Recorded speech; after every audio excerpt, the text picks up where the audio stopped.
Hello बच्चों, इस video में हम कक्षा 6 का इंग्लिश की बुक का जो पहला पार्ट है वो डिड पैट्रिक्स होमवर्क उसका लास्ट पैसेज पढ़ेंगे। तो पहले इसको रीड आउट करते हैं। Finally the last day of school arrived and the elf was free to go. As for homework there was no more, so he quietly and sillily slipped out the back door. Patrick got his A's, his classmates were amazed, his teachers smiled and were full of praise, and his parents, they wondered what had happened to Patrick. He was now the model kid, cleaned his room, did his chores, was cheerful, never rude, like he had developed a whole new attitude. You see, in the end, Patrick still thought he had made that teeny man do all his homework. But I will share a secret just between you and me. It was not the elf. Patrick had done it himself. देखो, इससे पहले हमने इस part में पढ़ा था कि Patrick एक बच्चा है जो कि जिसे होमवर्क करना बिल्कुल पसंद नहीं है, लेकिन एक दिन उसे एक गुड्डा मिलता है ना, जादुई गुड्डा जिसको इसमें एल्फ कहा गया है।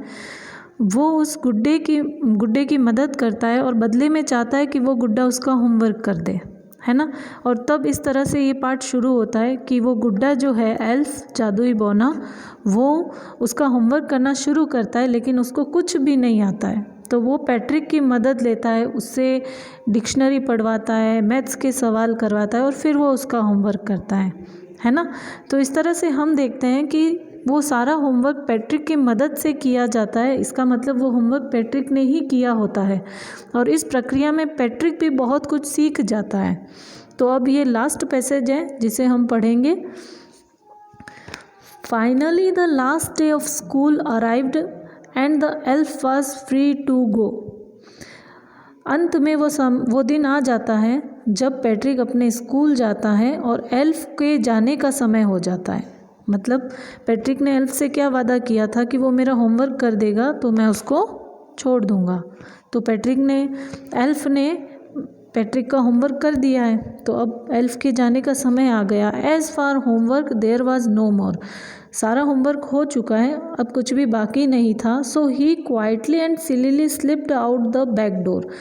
तो जो जादुई बौना होता है वो शांति से, क्वाइटली का मतलब होता है एकदम चुपचाप, शांति से, एंड सिलीली, बहुत सिलीली का मतलब यहाँ दो अर्थों में हो सकता है, मजाकिया भी है और चालाकी से भी।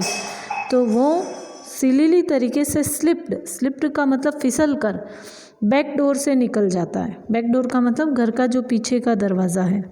पैट्रिक गॉट हिज एएस का मतलब मैंने आपको पहले भी बताया, एएस का मतलब हर सब्जेक्ट में ए ग्रेड मिलना होता है। तो पैट्रिक क्योंकि उसने अपना होमवर्क पूरा किया है तो उसे हर सब्जेक्ट में ए ग्रेड मिलती है। हिज क्लासमेट्स वर अमेज्ड। उसके साथ में पढ़ने वाले जो बच्चे हैं, क्लासमेट का मतलब होता है सहपाठी, उन सभी को आश्चर्य हो रहा है कि उसने ये कैसे किया। His teachers smiled and were full of praise. उसके जो टीचर हैं, पैट्रिक के जो सारे टीचर हैं, वो मुस्कुराते हैं और उसकी प्रेज करते हैं, यानी प्रशंसा करते हैं पैट्रिक की। एंड हिज पेरेंट्स, और अब उनके पेरेंट्स का क्या विचार है। They wondered what had happened to Patrick. उन्हें आश्चर्य होता है, वंडर्ड का मतलब आश्चर्य होता है कि पैट्रिक के साथ क्या हुआ है। हैपन्ड का मतलब होता है होना। He was now the model kid. वो अब एक आदर्श बच्चा है। Cleaned his room, did his chores, was cheerful. वो अपना रूम जो है वो साफ रखता है ना। और डिड हिज चोर्स का मतलब होता है उसके जो नियमित कार्य है वो सारे वो संपूर्ण करता है।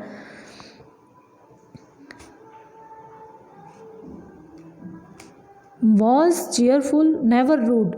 अब वो रूड नहीं है, रूड का मतलब होता है अविनम्र। अब वो एक विनम्र बच्चा बन चुका है। Like he had developed a whole new attitude. ऐसा लगता है, लाइक का मतलब ऐसा लगता है, ही हैड डेवलप्ड, उसने विकसित किया है, अ होल न्यू एटीट्यूड, एक नया दृष्टिकोण, उसने अपने जीने का तरीका बदल दिया है। You see in the end, आप देखोगे इस पार्ट के अंत में, Patrick still thought he had made that tiny man do all his homework. Patrick सोचता है, थॉट का मतलब होता है सोचना। पैट्रिक सोचता है कि उसका जो सारा होमवर्क है वो उस टिनी मैन ने किया है, यानी उस छोटे आदमी ने किया है। But I will share a secret. फिर लास्ट में लेखक कहता है कि लेकिन मैं आपको एक रहस्य बताना चाहता हूँ। सीक्रेट का मतलब होता है रहस्य, just between you and me, और वो रहस्य सिर्फ आपके और हमारे बीच रहेगा। बिटवीन का मतलब बीच में। It was not the elf. उसका होमवर्क करने वाला वो एल्फ नहीं था, वो जादुई बौना नहीं था। Patrick had done it himself. Patrick ने अपना होमवर्क खुद किया था।